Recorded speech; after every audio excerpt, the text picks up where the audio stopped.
10, 9, 8, 7, 6, 5, 4, 3, 2, unité, top. Extrêmement intéressant. Vous organisez également des rencontres entre les chercheurs et les jeunes pour leur faire découvrir justement ce que sont les métiers de chercheurs dans les différents domaines et leur donner un goût, une appétence, qui sait, pour ce type de métier. Et vous intervenez pour l'ITL depuis 4 ans, depuis 2018, à raison d'une conférence en moyenne par an. Et là, vous nous revenez donc pour nous parler de ce gigantesque projet, qui est, enfin projet maintenant lancé, qui est le télescope spatial James Webb. Donc la mission, ce qu'on peut en attendre et qui pourrait révolutionner l'astrophysique. Merci de votre présence et bonne conférence à tous.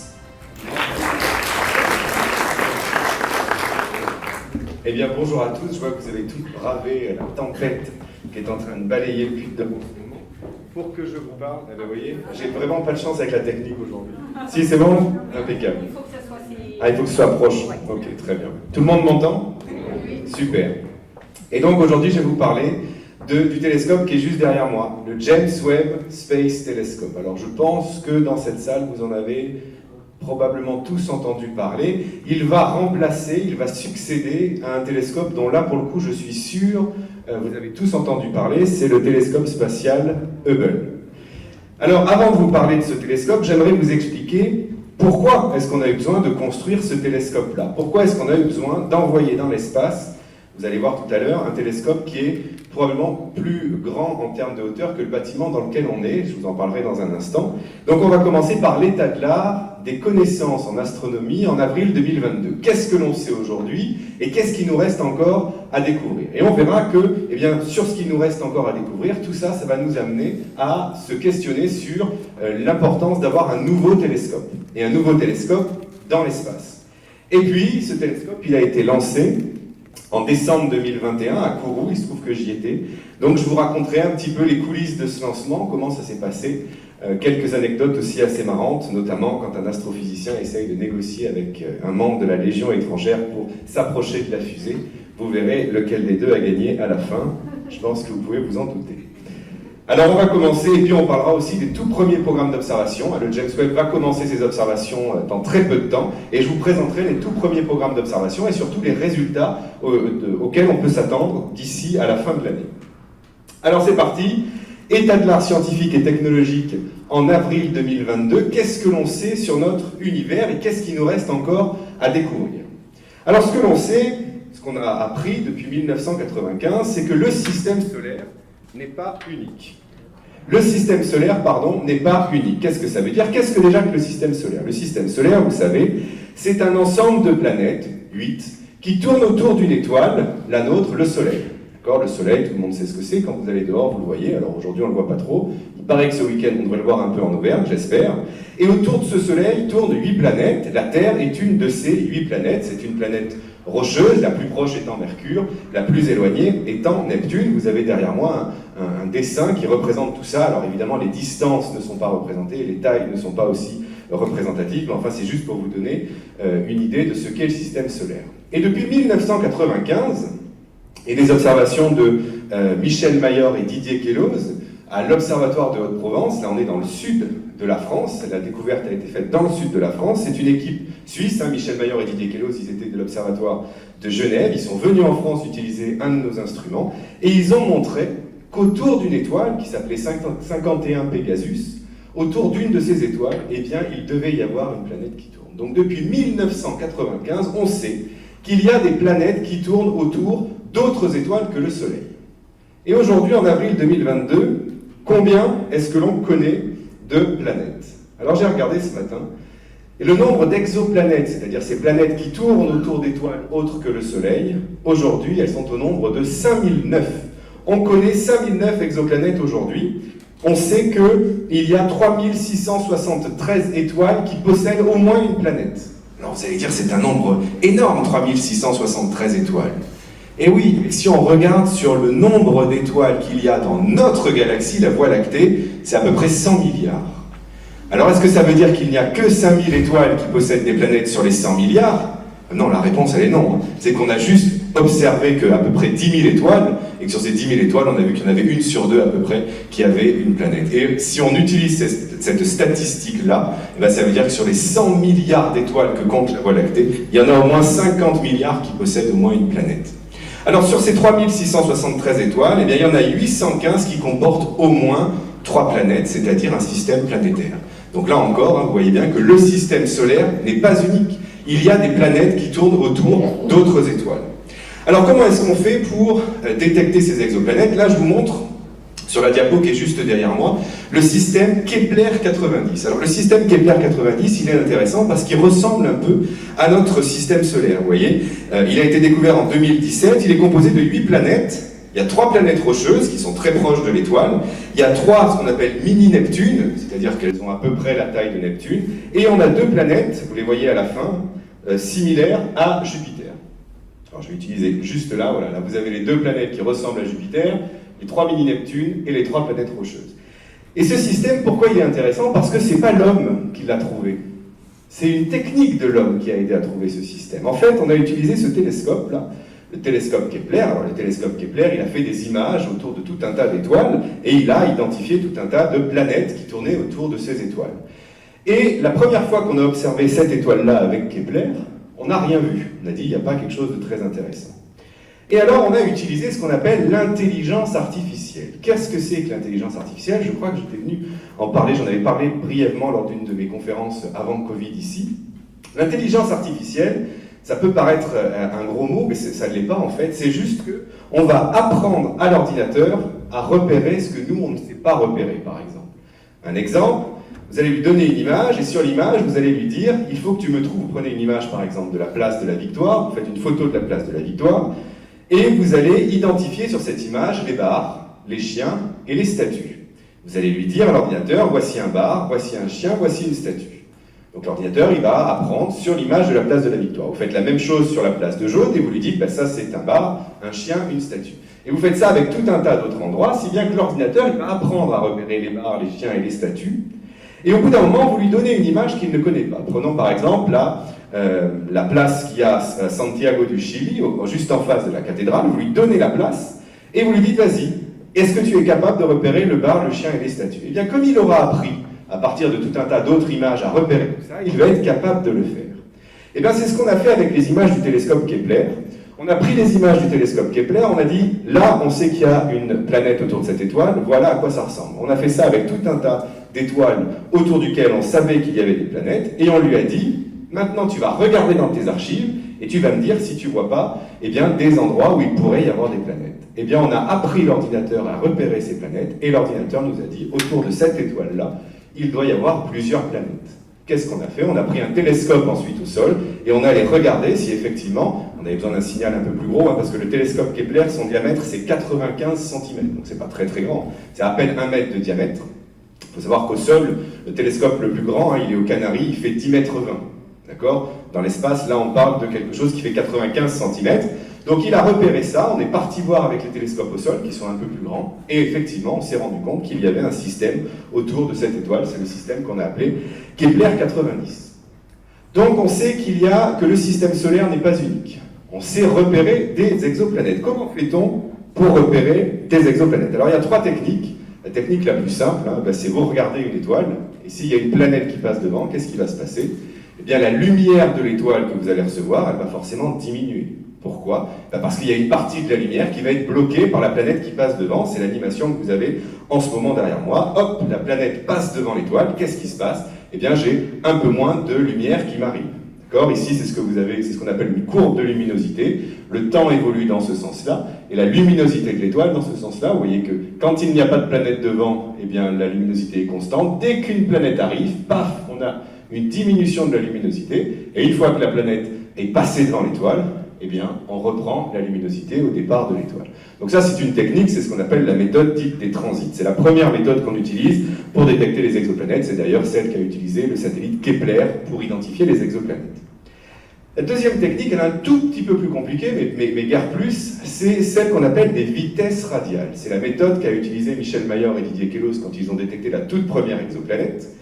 Ce qu'il faut savoir, c'est que quand on a une planète qui tourne autour d'une étoile, On a souvent l'habitude de dire que la planète tourne autour de l'étoile. Alors en fait, c'est pas tout à fait vrai en physique. La planète ne tourne pas que autour de l'étoile, elle tourne autour de ce qu'on appelle le barycentre du système. En gros, eh bien, l'étoile, elle tourne aussi autour d'un point, parce que quand vous avez deux masses, deux objets très massifs, une étoile et une planète, eh bien finalement, le centre de gravité de votre système, il n'est pas au centre de l'étoile, il est un peu à côté. Alors évidemment, il n'est pas à 100 millions de kilomètres, hein, il est relativement proche, mais l'étoile va bouger un petit peu sur son axe. C'est ce que vous allez voir sur cette animation-là. Vous voyez que vous avez une planète qui tourne autour d'une étoile. Que fait l'étoile? Elle aussi. D'accord? Si vous regardez bien, alors je peux la... Voilà, vous l'avez ici, vous voyez que l'étoile, elle oscille sur son orbite. Alors vous avez la planète qui est là, l'étoile qui est là, et on voit bien l'étoile osciller. Évidemment, ça a été exagéré sur l'animation, mais c'est exactement ce qui se passe. Et si vous êtes capable d'analyser la lumière qui vous vient de l'étoile, eh bien vous allez voir quelques changements. Alors je vais rejouer l'animation. Ok? C'est-à-dire que si je suis capable d'analyser la lumière qui me vient de l'étoile, ici, on voit que la lumière, elle bouge un peu. Je ne vais pas rentrer dans le détail, mais grosso modo, vous voyez que, eh bien, il y a des petits traits noirs, qu'on appelle des raies d'absorption, qui bougent un peu, qui se déplacent dans le spectre.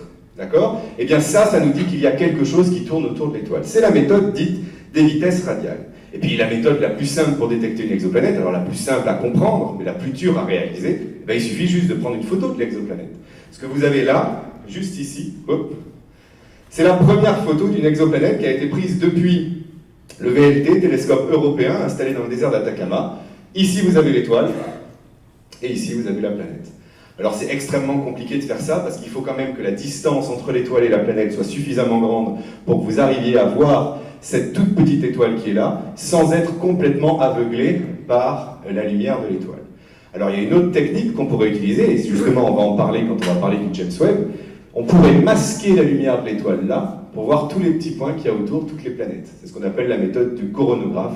Bon, oubliez un peu ça. On peut donc prendre en photo les étoiles. Et si on regarde, c'est le graphique que j'ai voulu vous montrer là, l'évolution du nombre d'exoplanètes découvertes en fonction de l'année. Grosso modo, hein, c'est un histogramme, et chaque barre vous indique le nombre d'exoplanètes qui ont été découvertes en fonction de différentes méthodes.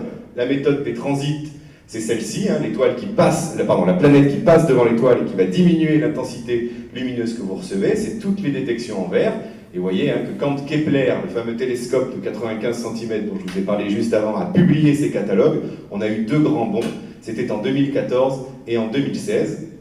À la méthode des lentilles gravitationnelles, je n'en ai pas parlé parce que c'est vraiment anecdotique, on va dire. Et puis les détections directes, la vitesse radiale en rouge, c'est ça, c'est quand l'étoile oscille sur son orbite. Et puis les détections directes, c'est les photos. Alors là, vous voyez que c'est vraiment tout petit, parce qu'on n'a pas encore la résolution depuis le sol pour faire ça. Alors, quelles sont les grandes questions qui se posent encore aujourd'hui sur ces exoplanètes? Une question, c'est de savoir comment se forment ces planètes. On sait grosso modo comment s'est formé le système solaire. Le Soleil est né dans un nuage de gaz qui a été refroidi, on a formé l'étoile, et puis dans le nuage de débris qui s'est mis à tourner autour du Soleil, eh bien on a commencé à former les planètes. Et ça, c'est une photo assez incroyable d'une étoile en formation qui a été prise par ALMA, ce réseau d'antennes ici qui est au Chili, à 5200 mètres d'altitude. Et on est capable de voir l'étoile en formation, et regardez ce qu'il y a autour de cette étoile en formation. On a déjà des planètes qui sont en train de se former. On voit qu'on est en train d'éliminer les débris, et on voit les orbites. Hein. Clairement, on va avoir une planète ici, une autre là. Donc ça, c'est quand même une assez belle image. C'est le top du top de ce qu'on peut faire aujourd'hui sur la formation des planètes. Mais encore une fois, on ne sait pas ce qui se passe juste avant. Donc ça, c'est une question qui est extrêmement importante. Et puis, évidemment, la question que tout le monde se pose, c'est de savoir est-ce que sur ces 5009 planètes que l'on connaît aujourd'hui, est-ce qu'il y en a qui abritent la vie? Parce que nous, aujourd'hui, on est là. C'est exceptionnel quand même d'être là dans une salle de conférence en train de s'interroger sur la recherche de la vie dans l'univers. On est à la fin pas à la fin, on est en pleine évolution d'une espèce. On est arrivé sur Terre, la vie s'est développée grosso modo quasiment après la formation de la Terre, il y a quelques milliards d'années. Et on est là aujourd'hui en train de s'interroger. Enfin, faut quand même moi, je suis toujours surpris de voir ça et de me dire, est-ce que finalement on n'a pas eu énormément de chance pour arriver à ce moment-là? Ou est-ce que finalement, sur les 5009 planètes qu'on connaît, est-ce qu'il y a plein d'autres personnes qui sont comme ça, dans des amphis, en train de s'interroger sur la place qu'ils ont dans l'univers? Alors nous, on a quand même, moi je pense qu'on a eu beaucoup de chance, je ne pense pas qu'on soit seul dans l'univers, mais je pense qu'on a eu beaucoup de chance. N'oublions pas qu'il y a 60 millions d'années, il y a une grosse météorite qui a fait tomber des dinosaures, donc des gars qui étaient un peu plus costauds que nous, et pourtant, vous voyez, donc nous on est là et on se pose encore des questions. On verra si dans le reste de l'univers, on aura la réponse, espérons dans quelques temps, mais on va y revenir dans pas longtemps. Voilà, donc voilà pour ce qui est de cette question sur les autres planètes qui tournent autour d'autres étoiles que le Soleil, ces exoplanètes. Deux grandes questions: comment se sont formées ces planètes, et puis est-ce qu'il y a de la vie qui est sur ces planètes, qui existe sur ces planètes, et est-ce que c'est une vie intelligente ou pas. Voilà les grandes questions que l'on a encore aujourd'hui sur les exoplanètes. La deuxième thématique que je voulais aborder avec vous, c'est la formation des étoiles. On sait que les étoiles se forment dans des nuages de gaz et qu'elles évoluent avec le temps selon leur masse. Alors qu'est-ce que l'on sait aujourd'hui sur cette formation d'étoiles? Alors ça, c'est ce que j'enseigne à Cambridge, la formation des structures, c'est exactement mon mathématique. Ça leur prend 18 heures à comprendre comment se forment les étoiles, donc je vais essayer de faire ça en 1 minute. Évidemment, je vais oublier quelques étapes. Donc voici grosso modo comment on va former une étoile. Je vous l'ai dit, pour former une étoile, il faut un nuage de gaz. Première étape. Un nuage de gaz froid, donc il va falloir refroidir ce nuage. Donc on va laisser un peu le temps faire son affaire, et puis on va avoir des phénomènes qui vont refroidir un peu ce gaz. Et quand le gaz est suffisamment froid, qu'est-ce qui se passe? Eh bien, le nuage va se contracter. Il va s'effondrer sur lui-même, il va se contracter, c'est ce que vous avez là, et va naître ici ce qu'on appelle une protostar. C'est-à-dire qu'on n'est pas encore à l'étape de l'étoile, on est sur une protostar avec ici un nuage de poussière qui tourne autour de cette protostar. Et on va continuer, et dans ce nuage de poussière-là, donc on est entouré de poussière, l'étoile qui vient de naître, elle est entourée de poussière. Et dans ce nuage de poussière, je vous ai montré tout à l'heure l'image, on va avoir des planètes qui peuvent se former, et puis à un moment, les réactions nucléaires au cœur de l'étoile vont s'allumer, et on va avoir un système planétaire. Voilà ce que l'on sait aujourd'hui sur la formation des étoiles. Alors je vais vous amener voir une zone de formation d'étoiles. Hop, je vais couper le son parce que c'est pas... on va donc aller voir une zone de formation d'étoiles, et vous allez voir qu'est-ce qu'il y a tout autour de cette pouponnière d'étoiles. Voilà, on va avancer un petit peu. Hop. Voilà, on zoome un petit peu. On va voir toutes ces étoiles. Et on va surtout voir qu'autour de ces étoiles qui sont très jeunes, eh bien, il y a beaucoup de poussière. Tout ce que vous voyez là, c'est de la poussière. D'accord? Donc gardez bien ça en tête. Quand on forme des étoiles, elles sont baignées dans de la poussière. Ok, regardez un peu cette image qui a été prise par le télescope spatial Hubble. Voilà, donc là vous aviez tous ces bras, ces piliers qu'on pouvait voir, c'était de la poussière.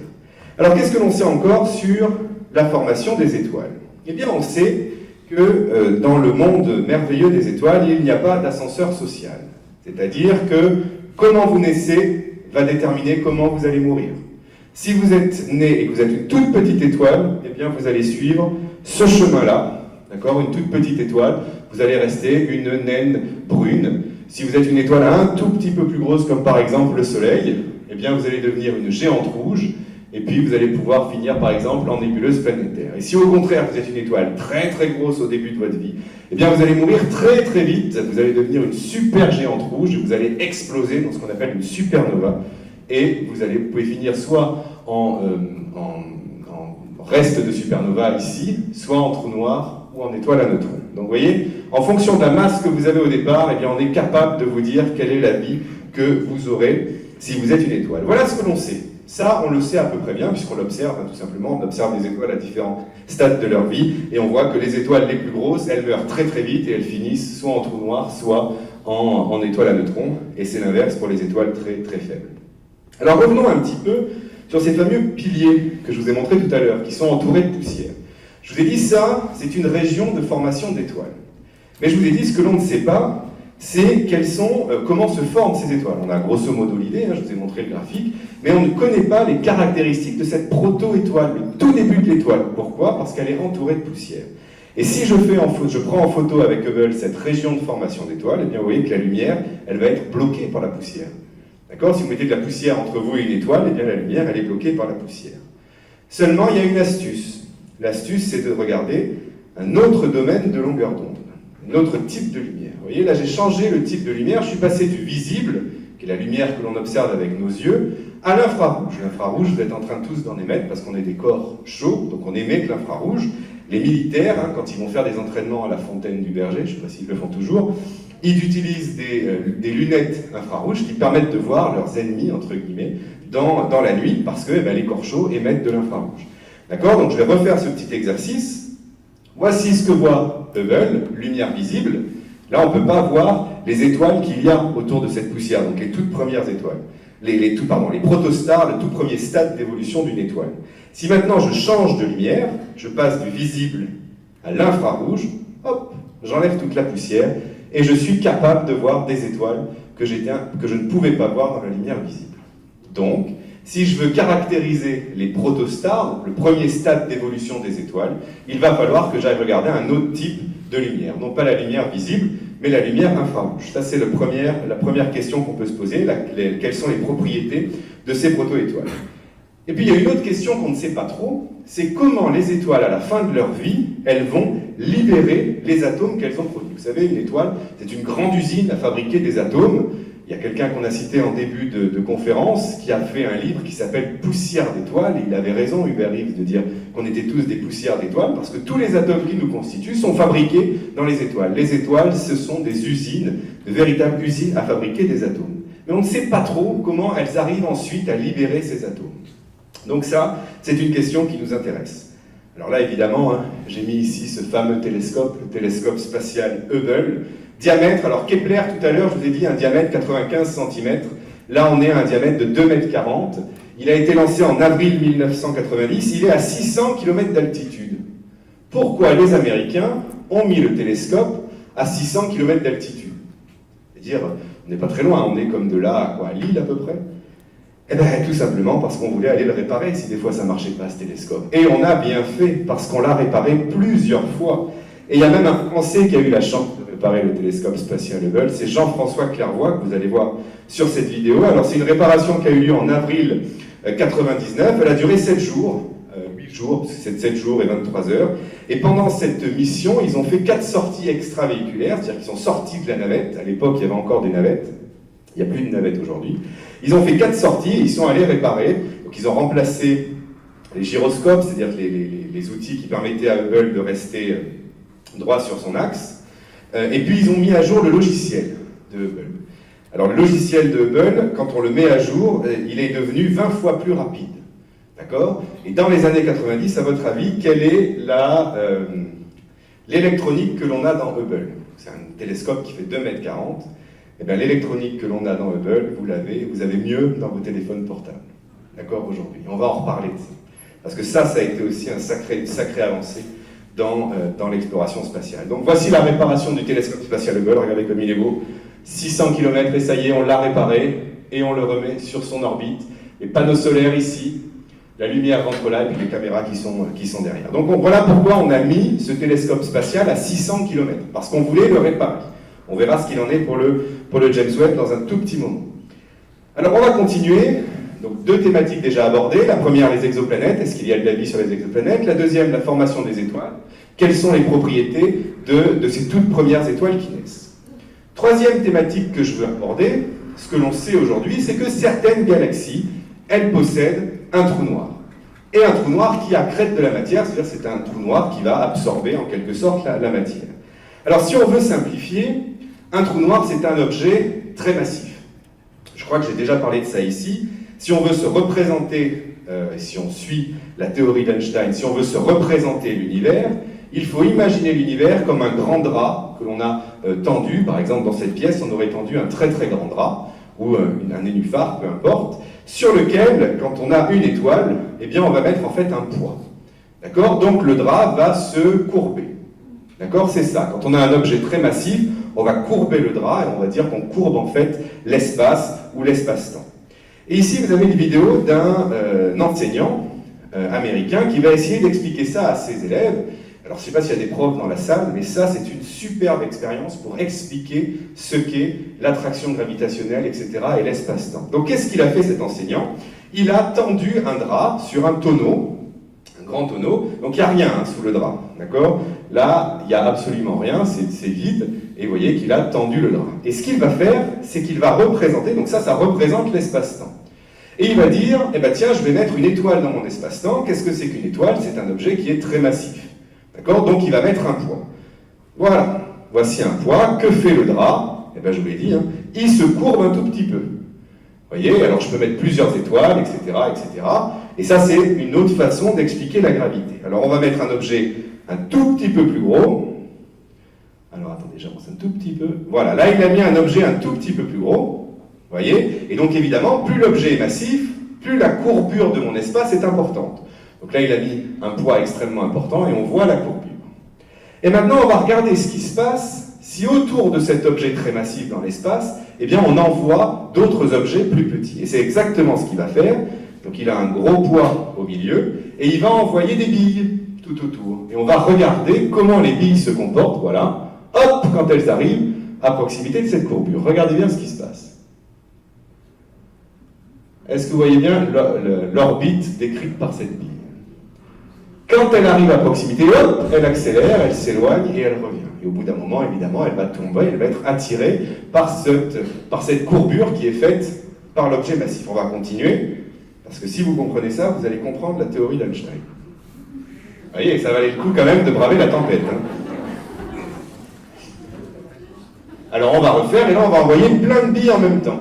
Donc on va imaginer qu'on a plein d'étoiles qui tournent autour d'un objet très massif. Et vous allez voir comment se comportent ces étoiles. Donc là, il est parti chercher les billes. Et donc, il faut que je meuble. Et donc, on va regarder. Donc, évidemment, là, on est dans l'idée qu'on a un trou noir, par exemple, ici, et que toutes les étoiles qu'il va envoyer, toutes ces petites billes qu'il a dans les mains, eh bien, ce sont des étoiles qui tournent autour du trou noir. Regardez. Est-ce que vous voyez les billes qui accélèrent quand elles arrivent à proximité, elles s'éloignent et puis elles reviennent? Vous voyez? C'est tout simple, hein? Eh bien, qu'est-ce qu'on a fait? Eh bien, nous, on est parti voir, on s'est dit, ben, effectivement, si ça, c'est si simple que ça, alors si on regarde au centre de notre galaxie, on pense qu'il y a un trou noir au centre de la galaxie, hein, c'est l'évolution des galaxies qui nous dit ça, eh bien, on devrait voir les étoiles tourner comme ça. Alors évidemment, une étoile, ça ne tourne pas aussi vite qu'une bille, c'est-à-dire qu'il ne faut pas 10 secondes à l'étoile pour faire le tour du trou noir qu'il y aurait au centre. On a observé le centre de la Voie lactée pendant plus de 20 ans. Et là, je vais vous montrer comment tourne. Alors regardez, c'est assez sympa à faire. Et donc là maintenant, je vous montre comment les étoiles dans la Voie lactée tournent autour du centre.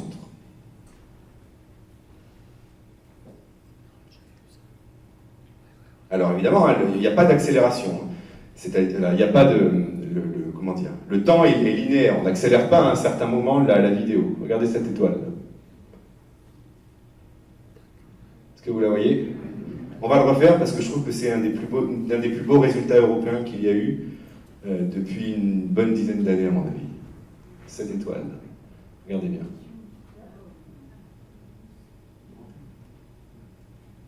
Ça, ce sont de vraies images. Et puis évidemment, hein, comme on est maintenant, on fait pas mal de communication, on a aussi la vue d'artiste. Voici la vue d'artiste de cette étoile qui s'approche, hop, du trou noir et qui s'éloigne. Vous voyez?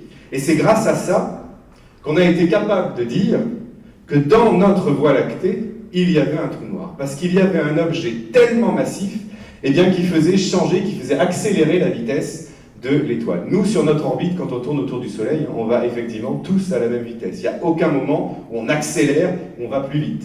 D'accord? Là, pour le coup, l'étoile, non seulement elle change un peu d'orbite, je vais vous la remettre quand même, hop, on va refaire, vous voyez. Mais en plus, quand elle s'approche du trou noir qui est là, hop, elle accélère et elle s'éloigne. Et on continue. Le trou noir, il est là.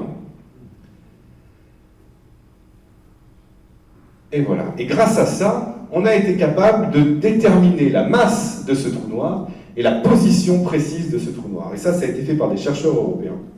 Ils ont réussi à localiser le trou noir central de la Voie lactée, 20 ans d'observation. Ce que l'on sait aujourd'hui, c'est qu'il est situé à 26 années-lumière de la Terre, qu'il a une masse de 4,2 millions de fois la masse du Soleil. La densité du trou noir, si vous voulez, grosso modo, si vous prenez une cuillère à café, vous y penserez ce soir quand vous prendrez votre café ou un thé ou je ne sais quoi, vous regarderez votre cuillère à café et vous direz que si vous avez dans cette cuillère à café un peu de trou noir, eh bien la masse que vous avez dans la cuillère à café, c'est l'équivalent de la masse de la Terre. C'est un objet qui est très dense, très très lourd. D'accord? Et le diamètre, c'est 17 heures-lumière, c'est-à-dire que c'est un tout petit peu plus grand que le système solaire, mais pas guère plus. Alors, qu'est-ce que l'on sait aujourd'hui sur ces trous noirs? On sait qu'il y en a d'autres dans d'autres galaxies. On sait qu'il y en a un dans la Voie lactée, on sait qu'il y en a un dans Messier 87, c'est l'image que vous avez là. Là, vous avez l'image du trou noir dans Messier 87, qui a été prise il n'y a pas très longtemps, c'est dans la constellation de la Vierge. Qu'est-ce que l'on sait? Eh bien, ce que l'on ne sait pas aujourd'hui, c'est quelle est la relation entre la taille des galaxies et la présence d'un trou noir. Est-ce que toutes les galaxies ont un trou noir, ou est-ce que finalement, il n'y a que certaines galaxies qui ont un trou noir? Quelle est la proportion de galaxies avec un trou noir? Et puis, comment se forment les galaxies et comment est-ce qu'elles évoluent avec le temps? Voici la troisième thématique que je voulais aborder avec vous. Je suis dans les temps, c'est parfait. La dernière thématique que je voulais aborder avec vous, pour vous faire l'état de l'art de l'astronomie en avril 2022, c'est évidemment les premières galaxies, parce que c'est quand même mon domaine de recherche. Et ce que l'on sait aujourd'hui, c'est que les galaxies, elles étaient déjà présentes 500 millions d'années après le Big Bang. Le Big Bang, qu'est-ce que c'est? C'est la formation de notre univers, d'accord? C'est le moment où notre univers s'est formé, et on pense qu'il s'est formé il y a 13,8 milliards d'années. Donc on sait que les premières galaxies, elles étaient déjà là, il y a 13,3 milliards d'années. D'accord? Ici, vous avez une frise des temps qui représente grosso modo toute l'histoire de l'univers, qui commence avec le Big Bang. Ici, les premières galaxies, alors on est 500 millions d'années après le Big Bang, la formation, donc les galaxies au tout début, elles sont toutes petites, c'est ce que vous avez là, elles sont toutes petites, elles forment énormément d'étoiles, et puis elles vont fusionner petit à petit pour donner des galaxies de plus en plus grosses. Ici, vous avez la galaxie d'Andromède. Et ensuite, eh bien, on a la formation de la Terre. Vous voyez que nous, on est quand même dans la Terre et des planètes du système solaire. L'apparition de la vie entre 4 et 5 milliards d'années, et nous, on est là aujourd'hui. D'accord? Donc voici grosso modo l'histoire de l'univers, et on s'intéresse à ce tout début-là. Pourquoi c'est intéressant de regarder les premières galaxies? Déjà parce que c'est mon domaine de recherche, et puis aussi parce que c'est le moment dans l'histoire de l'univers où on a commencé à former de la lumière. L'univers s'est illuminé quand il y a eu la formation des toutes premières galaxies. Alors qu'est-ce que l'on sait aujourd'hui? Eh bien, c'est que si on pousse Hubble jusqu'à ses limites, on va prendre le télescope spatial Hubble, et on va aller voir le plus loin que Hubble peut voir. Eh bien, le plus loin que Hubble peut voir, on détecte encore des galaxies. Ça veut dire qu'il va falloir aller voir au-delà de ce que peut voir Hubble. Ici, vous avez une image avec quelques exemples des galaxies les plus lointaines que l'on a repérées. On a pu le pousser, grosso modo, jusqu'à 300 millions d'années après le Big Bang, mais on voit encore des galaxies. Alors, est-ce que ça veut dire qu'elles se sont formées 300 millions d'années après le Big Bang, ou est-ce que finalement, il faut remonter un peu plus le temps pour être sûr qu'il n'y ait pas d'autres galaxies avant? D'accord? Ça, c'est une des grandes questions qu'on se pose. Quand les premières galaxies ont-elles illuminé l'univers? Et quelles sont les propriétés des premières étoiles? Et quelle est la plus petite galaxie qu'on peut trouver au début de l'univers? Ça nous intéresse, c'est important de savoir quelle est la plus petite galaxie qu'on peut former, parce que grâce à ça, on va pouvoir contraindre les modèles physiques de formation. D'accord? Le modèle physique de formation des premières galaxies, si vous êtes capable de dire ben, la plus petite galaxie que je peux former, c'est ça, ben, ça vous donne des contraintes sur la taille de votre nuage de gaz au début, au tout début de l'univers. Alors si je devais faire un résumé, alors je sais que c'est un peu dense, de cette première partie, les grandes lignes de nos connaissances. Premièrement, le système solaire n'est pas unique. Deuxièmement, les étoiles se forment dans des nuages de gaz et elles évoluent selon leur masse, ça c'est ce que l'on sait. Certaines galaxies possèdent un trou noir supermassif et les galaxies étaient déjà présentes 500 millions d'années après le Big Bang. Alors, il nous reste des questions. Il y a beaucoup de questions qui sont en suspens. Évidemment, une des toutes premières, c'est de savoir est-ce que ces planètes, ces nouvelles exoplanètes, elles abritent la vie? Comment se forment les planètes et les satellites? Ça, on ne sait pas encore exactement comment se forment les planètes. Les caractéristiques des proto-étoiles, le premier stade d'évolution des étoiles. Comment les étoiles libèrent les atomes qu'elles ont fabriqués, qui vont nous constituer ensuite, ça on ne le sait pas encore. Quelle relation y a-t-il entre les trous noirs et la masse des galaxies? Est-ce que toutes les galaxies possèdent un trou noir? Et puis aussi, quand se sont formées les toutes premières galaxies? Et c'est là qu'on arrive à la deuxième partie, qui est, ok, on sait pas mal de choses sur notre univers, mais on a encore des questions. D'accord? Je viens de vous en énoncer quelques-unes. Et si on veut répondre à toutes ces questions, On n'a pas le choix, puisqu'on n'a pas les instruments pour le faire. On a quasiment poussé tous les instruments qu'on avait aujourd'hui jusqu'à leur limite. Donc ça veut dire qu'il va falloir qu'on construise un nouvel instrument. D'accord? On n'a pas le choix. On est obligé de faire un nouvel instrument. Alors, quelles doivent être les propriétés technologiques de cet instrument? Ben, évidemment, pour définir les propriétés de cet instrument, on va partir des questions qu'on se pose. D'accord? Voilà la lumière.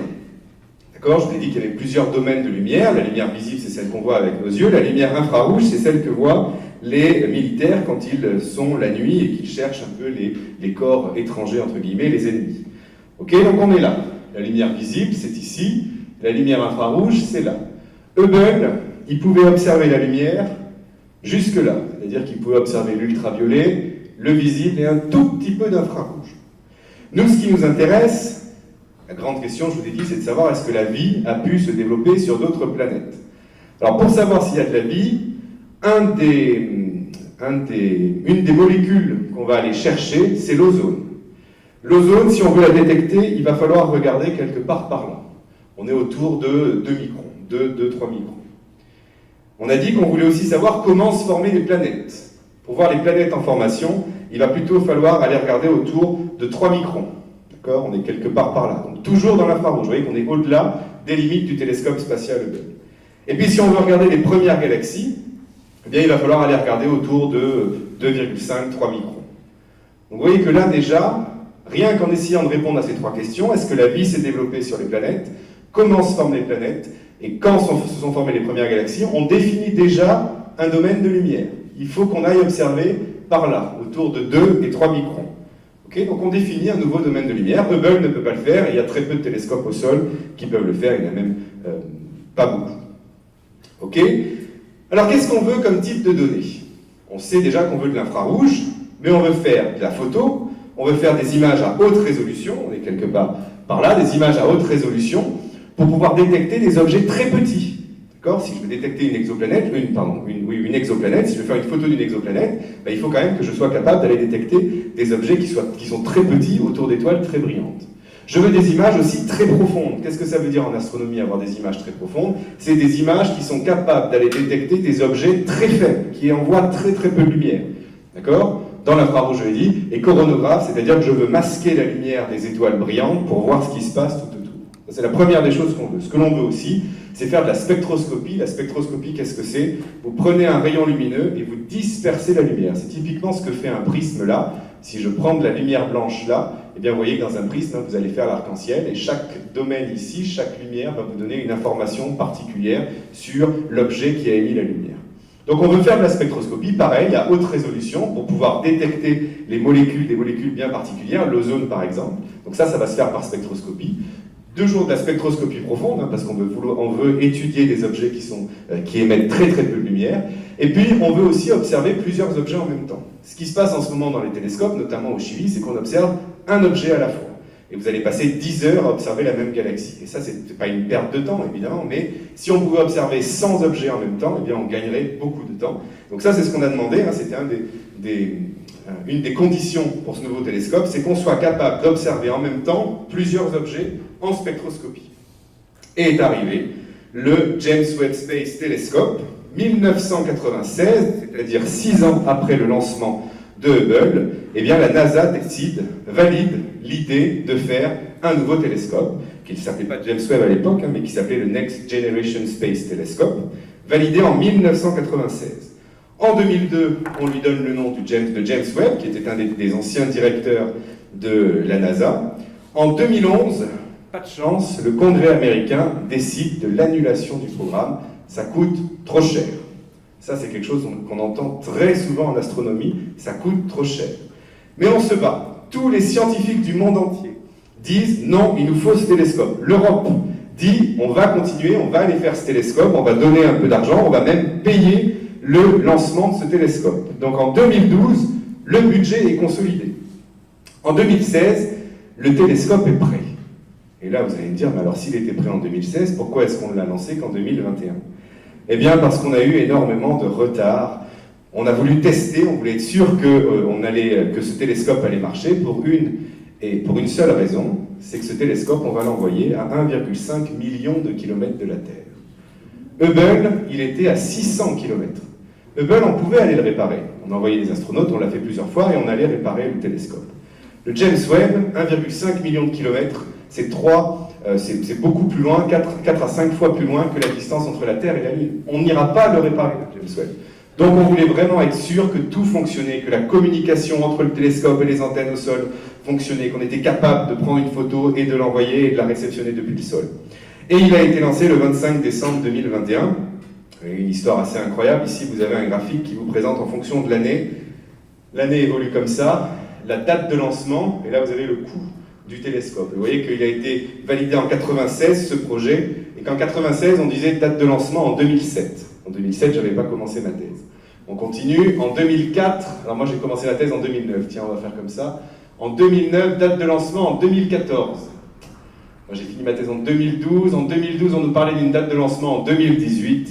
Et vous savez qu'il a été lancé en 2021. Donc vous voyez, il y a eu pas mal de reports avec ce télescope. Et il a coûté extrêmement cher. Ici, vous avez évidemment, plus vous allez retarder un télescope, plus ça coûte cher, parce que le télescope, il va falloir le refroidir, si vous le laissez sur le côté. Et là, vous avez l'évolution du prix de ce télescope. Et avant son lancement, le télescope, il a coûté plus de 10 milliards de dollars. 10 milliards de dollars avant son lancement, ce qui équivaut au prix qu'a coûté Hubble pendant 25 ans d'utilisation. Donc vous utilisez Hubble pendant 25 ans, ça vous coûte 10 milliards. Vous construisez le James Webb sans l'avoir utilisé une seule fois, ça vous coûte le même prix. D'accord? Vous voyez, c'est quand même des très gros budgets.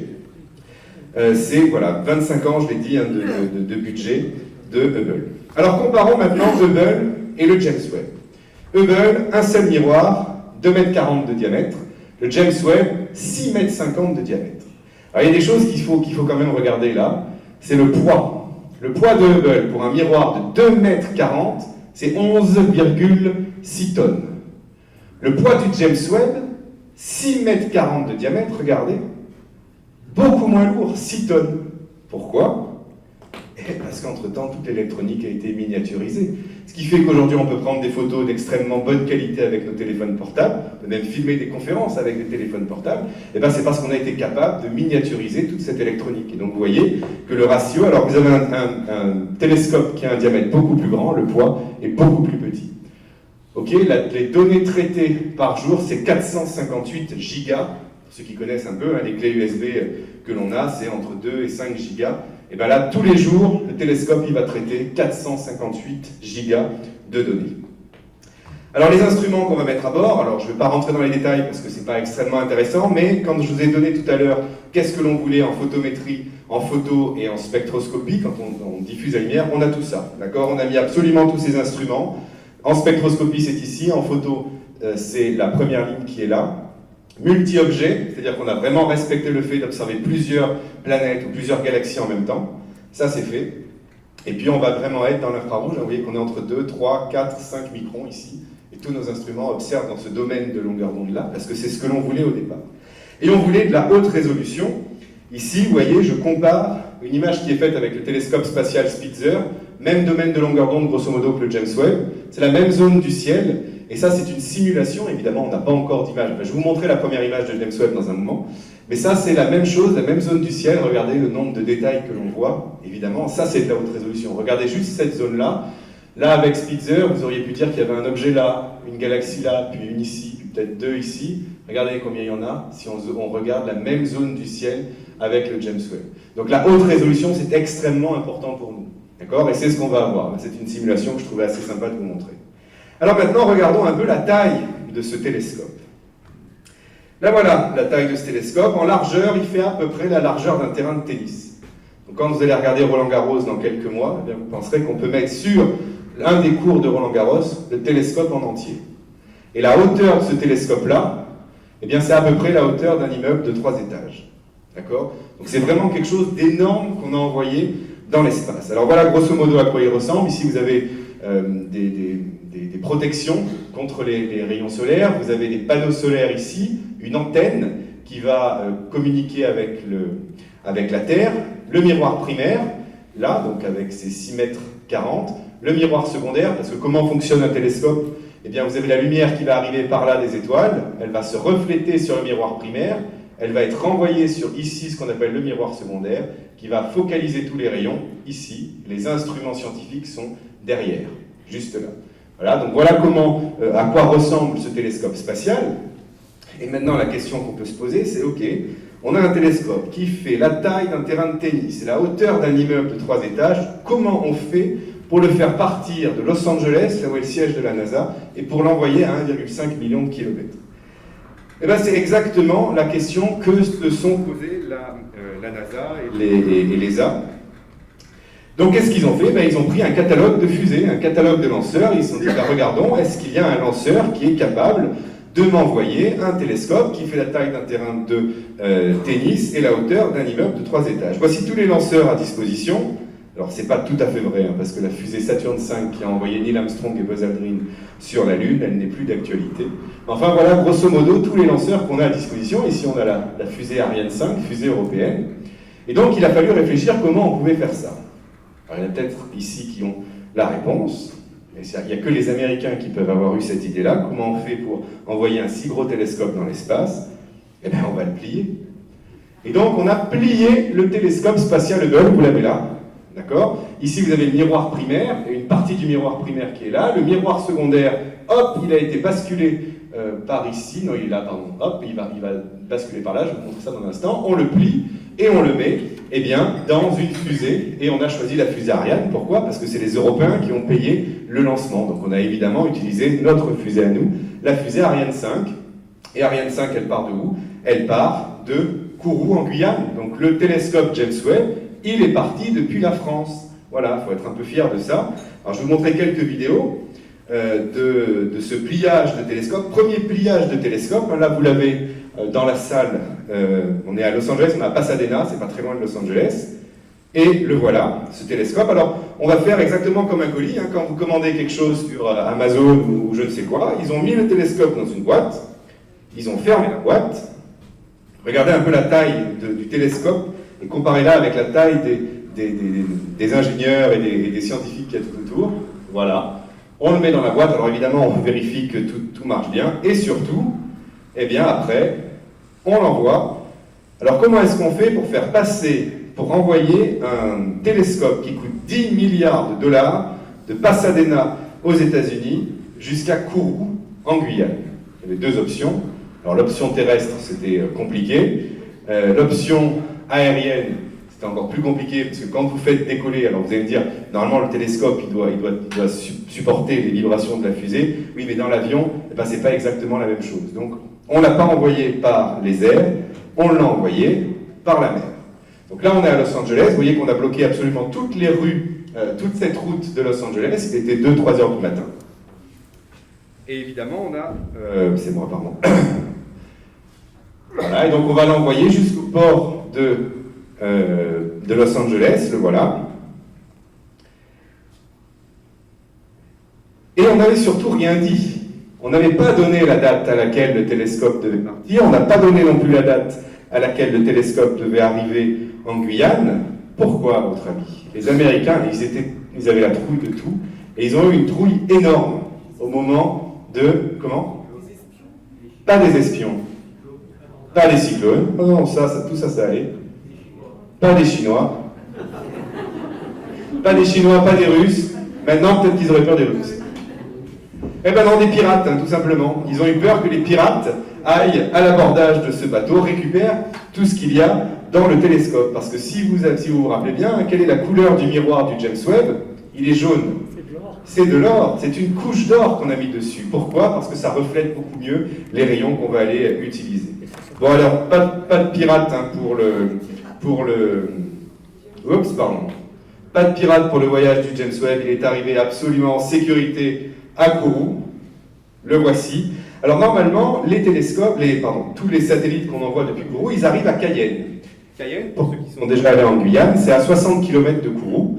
La route, elle est très très bien entre Cayenne et Kourou. Mais les Américains, ils ont dit non. Nous, il est hors de question que notre télescope fasse 60 km. On va le faire atterrir dans ce port-là, qui est le port de Kourou. Tout petit port. Kourou, c'est une ville qui vit grâce au centre spatial. Et donc, voici l'arrivée du James Webb dans ce tout petit port de Kourou. Donc évidemment qu'on avait refait un peu à l'arrivée du télescope, le voilà. Et évidemment les gros camions américains qui arrivent pour sortir le James Webb du bateau. Là il y a une belle image qui va arriver dans pas très longtemps, quand le James Webb va rentrer dans le centre spatial guyanais. Pour ceux qui sont déjà allés en Guyane, on passe vraiment à côté voilà, donc là c'est le centre spatial guyanais. Le port de Kourou, il est vraiment juste à l'entrée de Kourou. Hein. Vous traversez un pont et le port est juste à droite. Et voici le James Webb qui passe devant la fusée Ariane. Alors c'est une belle image, hein, mais c'est pas sa fusée, ça c'est une maquette. Sa fusée, il ne la voit qu'au dernier moment, quasiment au moment où on va installer le télescope dans la fusée Ariane. Donc il a fait un très bon voyage jusqu'en Guyane. Et puis, alors je vais vous parler quand même un petit peu du centre spatial guyanais. Donc là vous avez le musée de l'espace, là vous avez une maquette de la fusée Ariane. Le centre spatial guyanais, eh bien c'est en France, hein, puisqu'on est en Guyane, c'est le port spatial de l'Europe. On envoie depuis ce port spatial de l'Europe qui a en superficie à peu près la moitié de la taille de la Martinique, donc c'est 600 km², c'est énorme. On envoie 3 lanceurs, là vous avez une image de ce port spatial avec la fusée Ariane qui se rend sur son pas de tir, je vous le montrerai tout à l'heure. Là vous avez le bâtiment d'assemblage, donc le James Webb quand il est arrivé dans ce bâtiment-là. On a vérifié que le voyage s'était bien passé, qu'il n'y a pas eu de problème au niveau des miroirs, au niveau de l'électronique, et puis il est passé, hop, par ici, et la fusée Ariane l'attendait ici, on l'a mis dans la coiffe de la fusée. Alors les trois fusées qu'on envoie depuis la Guyane, c'est la fusée Vega, qui est une fusée principalement italienne. Elle a fait 20 lancements, et il y a eu seulement 2 échecs. Évidemment, la fusée Ariane, qui est la fusée, donc ça c'est la fusée Ariane 5, pardon, 112 lancements, 5 échecs seulement, donc c'est une fusée qui est relativement sûre. Si vous utilisez la fusée Ariane, normalement tout se passe bien. Alors ça c'était vrai avant début mars. On envoie un 3e lanceur depuis Kourou, on envoyait un 3e lanceur depuis Kourou, qui était le lanceur Soyouz, 26 lancements, un seul échec. Bon, je ne sais pas si vous avez suivi, hein, mais depuis début mars, c'est le conflit entre la Russie et l'Ukraine. Eh bien, vous voyez, ça y est, entre la Russie et l'Ukraine, Roscosmos, qui est l'agence spatiale russe, a décidé qu'il n'y aurait plus un seul lancement de Soyouz depuis la Guyane. Donc maintenant, on n'envoie plus que 2 lanceurs depuis Kourou, Vega et Ariane 5. La différence entre ces 3 lanceurs, c'est ce qu'on appelle la charge utile, c'est-à-dire le poids en fait de votre satellite que vous pouvez envoyer dans l'espace. Vega, c'est très très faible, hein, c'est 1,5 tonnes, donc vous n'allez pas envoyer des gros satellites avec ça. Soyouz, c'est pareil, c'est 2,7 tonnes. Ariane 5, par contre, on peut envoyer beaucoup plus gros, on peut envoyer jusqu'à 10 tonnes. Et dans pas très longtemps, on va avoir Ariane 6, vraisemblablement en 2023, et Ariane 6, donc Ariane 5, je rappelle, c'est 10 tonnes, Ariane 6, ça va être 15 tonnes. Donc on va pouvoir envoyer encore plus de satellites dans l'espace. Alors quand même maintenant, vous montrer ce qui est pour moi une des plus belles images donc, de ce lancement, la fusée Ariane avec le James Webb dans sa coiffe, qui sort du bâtiment d'assemblage et qui se rend sur son pas de tir. Et je vais vous expliquer pourquoi pour moi ça c'est une image assez incroyable, parce qu'on parle souvent de ce que l'homme fait de pire. On oublie que des fois l'homme est capable de faire des choses assez géniales, et cette fusée-là, que vous allez voir sortir du bâtiment d'assemblage, il faisait un temps, il pleuvait, il faisait vraiment pas beau, il y avait du vent, on s'est dit ils vont jamais sortir la fusée, ça va encore être décalé. Et non, ils l'ont bien sorti, 23 décembre à 11h. Voilà, le James Webb est dans la coiffe, ici, juste derrière, il est là. Vous avez les boosters qui vont permettre à Ariane de décoller et d'amener le James Webb sur son orbite. Ça y est, la fusée Ariane sort, et quand je dis que cette fusée-là, elle représente ce que l'homme peut faire de meilleur, c'est parce que c'est probablement le meilleur lanceur qui existe aujourd'hui. La fusée Ariane, c'est la plus grande, la technologie la plus développée pour le spatial. Et pourquoi cette fusée-là? Et qu'est-ce qu'elle va faire cette fusée-là? Eh bien, elle emporte avec elle, dans la coiffe, juste en haut, dans la coiffe de cette fusée-là, elle emporte un télescope qui n'a absolument pas d'objectif, qui n'a pas l'objectif de faire gagner de l'argent ou d'objectifs militaires. Le seul objectif de ce télescope, c'est de faire avancer les connaissances scientifiques. C'est tout. Donc cette fusée que l'on voit sur son pas de tir, elle représente pour moi ce que l'homme peut faire de meilleur. Et cette photo-là, je la trouve assez splendide. Voilà. La meilleure fusée au monde pour emmener le meilleur télescope avec un seul objectif, faire avancer les connaissances. Vous voyez ? On va parler un peu du lancement. 25 décembre, jour J, on est dans la salle Jupiter. On est à Kourou, ça y est.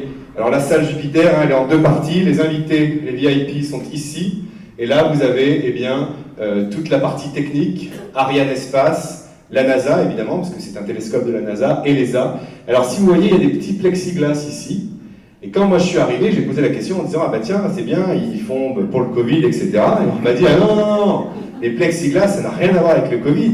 C'est parce que ce qu'on ne veut pas, c'est que les gens qui sont ici communiquent avec les gens qui sont là. » Pourquoi? Parce que ici, devant, c'est toute la partie technique, sauvegarde de la fusée, etc. Et les gens qui sont là, c'est plutôt les gens du télescope. Et si vous voulez, un lancement, il y a la pression qui est énorme dans une salle, évidemment. Et ce que l'on veut, tout le monde veut que le télescope parte. Et j'ai quelques anecdotes. J'ai mangé justement quand j'étais à Kourou à la fin du mois de décembre avec une personne qui gérait la communication entre la fusée et la salle, entre la fusée et le sol. Et un jour, c'était pas pour le lancement du James Webb, il me racontait qu'il y avait une fusée Ariane qui devait décoller. Et 7 minutes avant le décollage, vous avez toute une série de tests que vous voyez là sur l'écran, c'est l'écran que vous avez dans la salle Jupiter. 7 minutes avant le décollage, vous avez tout un tas de tests qui se fait. Et il arrive, dans ces 7 minutes, il y a une perte de contrôle entre la fusée et les antennes au sol. Donc il appelle la salle Jupiter et il dit « Moi j'ai une perte de contrôle, je ne communique plus avec le lanceur, avec la fusée. » Et son chef, le responsable donc, de communication, il est ici, dans la salle Jupiter, et il va lui poser la question. Il va lui dire bah, « Vas-y, fais ça, fais telle manip pour corriger la communication. » La communication revient, qui retrouve la connexion entre la fusée Ariane et les antennes que l'on a au sol.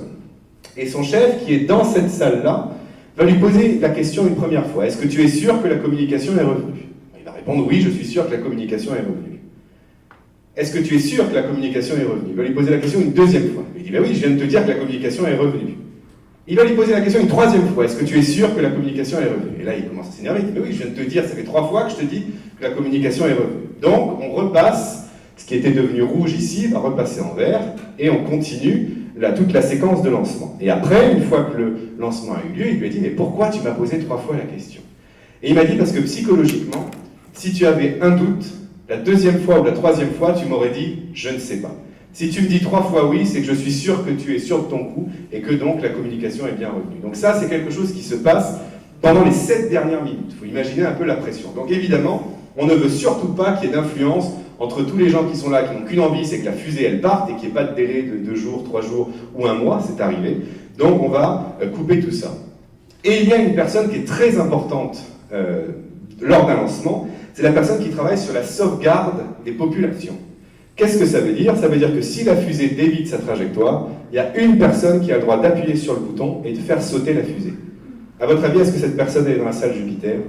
Non, elle est à 5 km de la salle Jupiter, elle est fermée dans un bunker, elle n'a accès qu'à 2 choses, la trajectoire de la fusée là, et vous allez voir, je vais vous montrer le décollage dans un instant, ou là, si la fusée suit la trajectoire, c'est en vert, à partir du moment où elle dévie, ça change de couleur, et lui doit décider si oui ou non il y a un risque pour les habitants de Cayenne, ou s'il y a un risque pour les habitants d'autres villes ou des gens dans le port de Cayenne. Donc c'est le seul qui peut appuyer sur le bouton et faire exploser la fusée, et c'est déjà arrivé, Dieu merci, ce n'est pas arrivé pour le James Webb. Allez, décollage, maintenant, 25 décembre, 9h20 à Kourou, ça va être 13h20 en France. Nous y voici, alors il faut que je mette le son par contre. Le directeur des opérations, c'est lui le grand chef vraiment du lancement. Et on parle quelle langue à Kourou? On parle français, on est sur le territoire français.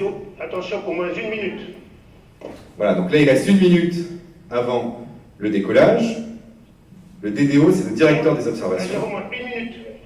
Voilà, c'est parti. Donc je coupe le son parce que... Alors, on y est, vous voyez qu'il faisait vraiment pas beau. La fusée Ariane est ici. Les 4 mâts métalliques que vous avez là, ils ont un but, c'est en cas d'orage, ce sont des parafoudres. D'accord, vaut mieux, parce que là, la fusée, elle est pleine de carburant, donc vaut mieux que la foudre tombe sur ces mâts que vous avez là. Vous avez aussi un château d'eau. Alors, où est le château d'eau? Alors, on ne voit pas, mais vous avez un château d'eau qui est là, parce qu'au moment du décollage, pour atténuer les dégâts liés au bruit, etc., on va mettre beaucoup d'eau sous la fusée, vous allez le voir, il va y avoir beaucoup d'eau juste ici sous la fusée, c'est pour ça qu'il y a un château d'eau juste à côté. Voilà le James Webb qui est dans la, Standing by for terminal count. voilà, dans la coiffe.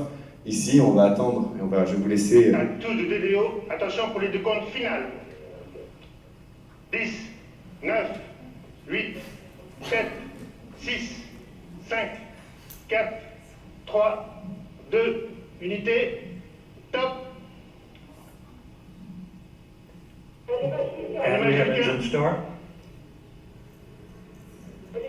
And Allumage liftoff. EAP, décollage. Decollage, liftoff from a tropical rainforest to the edge of time itself.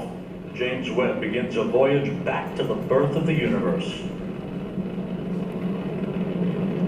Punching a hole through the clouds, 20 seconds into the flight, good pitch program reported.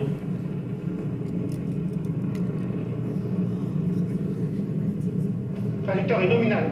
Voilà, ça tout le monde attendait ce moment-là où le DDO, le directeur des opérations, dit la trajectoire est nominale. Ça veut dire que pour le début, qui est le moment le plus critique évidemment dans un lancement, eh bien tout se passait de manière absolument normale. Ça c'est fini, on ne verra plus la fusée depuis Kourou, elle est partie, ça a duré, vous voyez, 20-30 secondes parce qu'il faisait vraiment pas beau.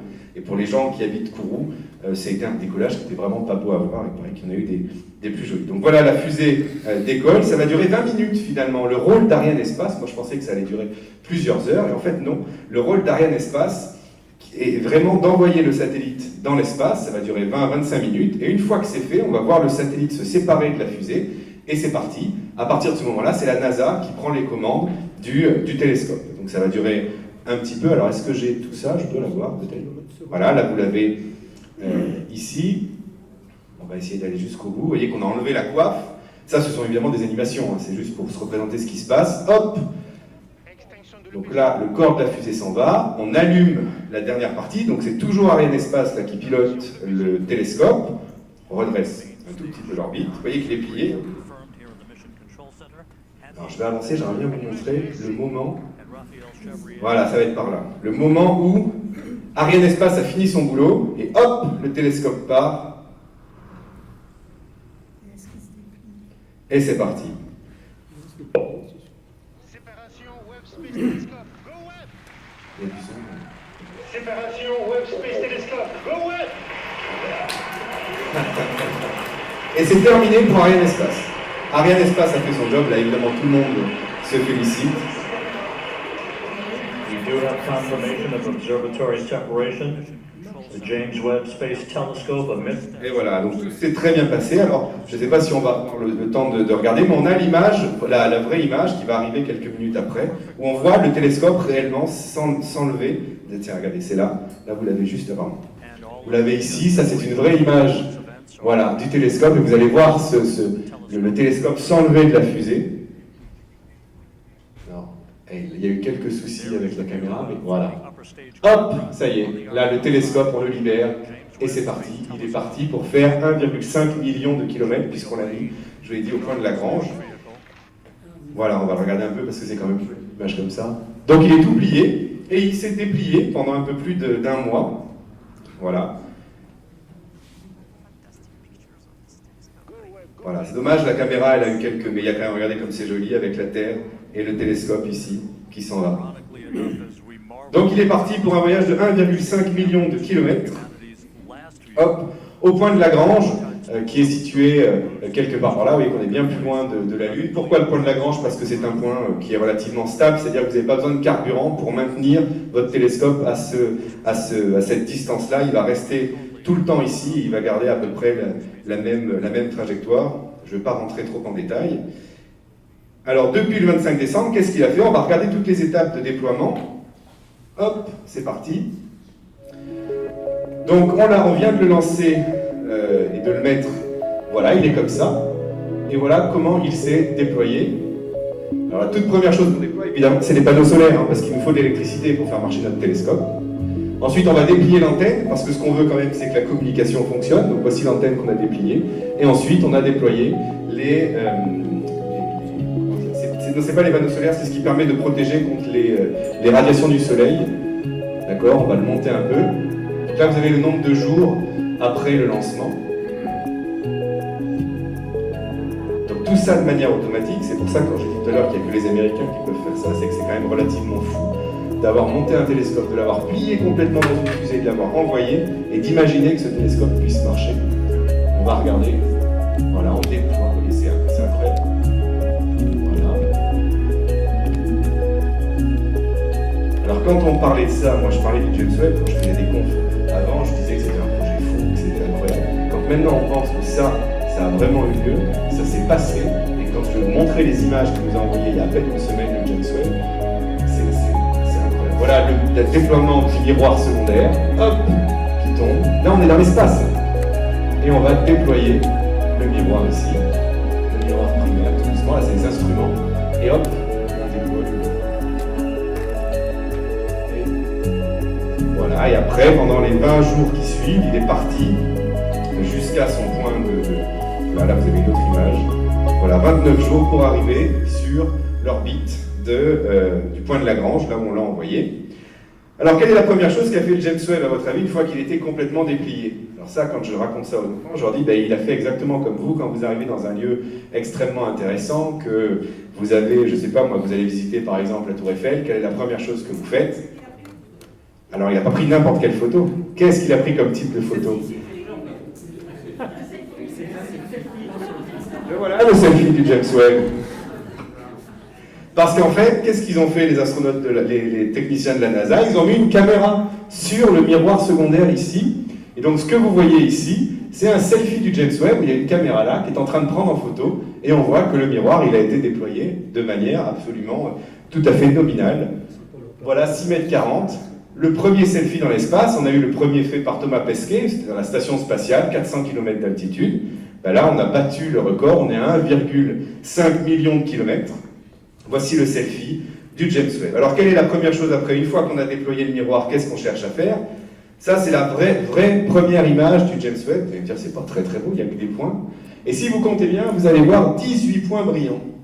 Pourquoi 18 points brillants? Eh bien, tout simplement parce qu'ils ont observé une étoile, je crois dans la constellation de la Grande Ourse. Ils ont observé une étoile, et comme les miroirs n'étaient pas alignés, parce que vous voyez là, c'est l'image de l'étoile sur les 18 miroirs, sur les 18 panneaux, voilà, que vous avez là. D'accord? Alors après qu'ont fait les ingénieurs de la NASA, ils ont aligné ils ont aligné les miroirs, et ils ont pris la même photo. Et ça, c'était il y a une semaine. Voici la toute première image du James Webb. Alors, nous, on a fait pareil, quand on l'a reçu. Il se trouve que j'étais à Florence quand on avait une réunion de travail sur un instrument, et on a reçu cette image-là. On a tous fait « Waouh, c'est génial !» Ça, c'est une... Et alors, ce qui est encore plus génial, ça, c'est une étoile. Tous les points que vous avez derrière, ce sont des galaxies. Ça, c'est 10 secondes d'observation avec le James Webb. Et tous les points que vous avez derrière, c'est des galaxies. Imaginez-vous un peu ce qu'on est en train... L'instrument qu'on a envoyé, le jouet, entre guillemets, qu'on nous a donné. Regarde, c'est ça. Moi, cette image, j'attends vraiment d'avoir les autres. Ça, c'est la toute première qui nous prouve que l'alignement a été fait de manière parfaite. Non seulement on voit très bien l'étoile, mais on voit déjà toutes les galaxies derrière. Vous voyez? Voilà. Donc ça, c'est la toute première image du James Webb. Et maintenant, je vais vous parler rapidement, et ce sera ma conclusion, des découvertes que l'on attend avec ce James Webb et des tout premiers programmes d'observation que l'on va faire avec le James Webb. Alors, là, il est toujours en train de faire des calibrations, c'est-à-dire qu'il est en train de vérifier que tout fonctionne bien. On sait que l'alignement des miroirs est propre. Maintenant, il faut que chaque instrument, les 4 instruments du télescope, nous disent qu'effectivement, il fonctionne sans aucun problème. Donc ça va durer jusqu'à normalement début juin. Et à partir de début juin, il va faire les premières observations publiques, c'est ce qu'on appelle les Early Release Science. Et il y a 13 programmes qui ont été acceptés pour ces Early Release Science, 4 programmes extragalactiques, c'est-à-dire sur les premières galaxies, 2 programmes sur les trous noirs, 2 programmes sur les exoplanètes, 1 programme sur les satellites de Jupiter, 3 sur la physique des étoiles et 1 sur les populations d'étoiles. Vous voyez qu'on va couvrir dès le début beaucoup de domaines de recherche. Donc ça va avoir lieu de, on va dire, juin, juillet, jusqu'à la fin de l'année, novembre, décembre. Et à partir du mois de décembre, eh bien, on va commencer les observations, ce qu'on appelle le cycle 1, c'est-à-dire les vraies observations scientifiques, même si de la science va être faite depuis les programmes ERS. Alors, cocorico quand même, un Français, c'est le seul Français qui a réussi à avoir du temps sur le James Webb, c'est Olivier Bernet, qui travaille à Toulouse. Et Olivier Bernet, sa spécialité, c'est d'aller étudier la chimie des nuages dans l'univers pour essayer de comprendre comment les étoiles produisent eh bien, ces fameuses poussières d'étoiles, ces atomes. Donc Cocorico, c'est le seul. Olivier Bernet à Toulouse. Il y a un autre programme qui, à mon avis, sera intéressant, c'est celui qui va être dirigé par Tommaso Treu du UCLA à Los Angeles, qui lui va probablement apporter très vite la réponse de savoir quand les premières galaxies se sont formées dans l'univers. Ça, c'est quelque chose qui va... donc observation entre le mois de juin et le mois de novembre. Et puis il y a une autre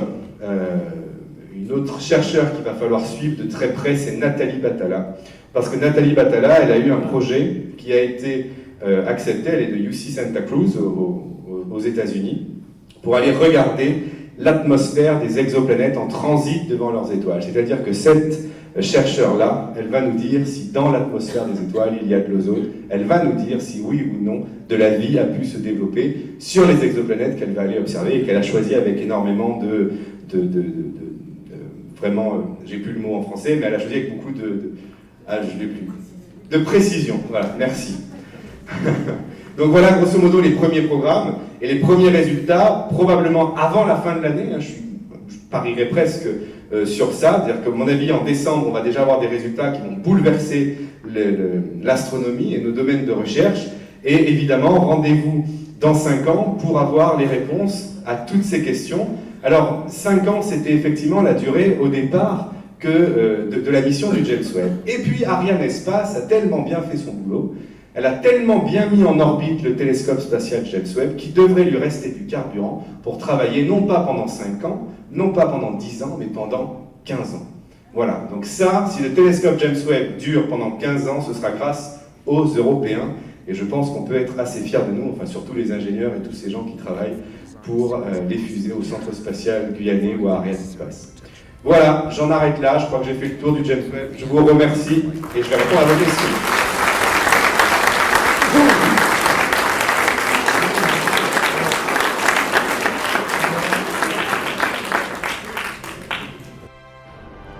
After separation from the Ariane upper stage, the Webb telescope continues its journey to L2 under its own power, taking the next step to its final orbital station 1 million miles from Earth.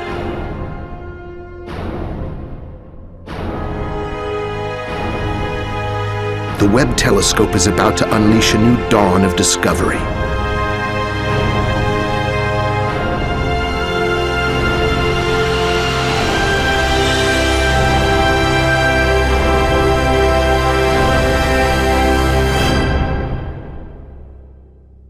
Webb Space Telescope, go Webb!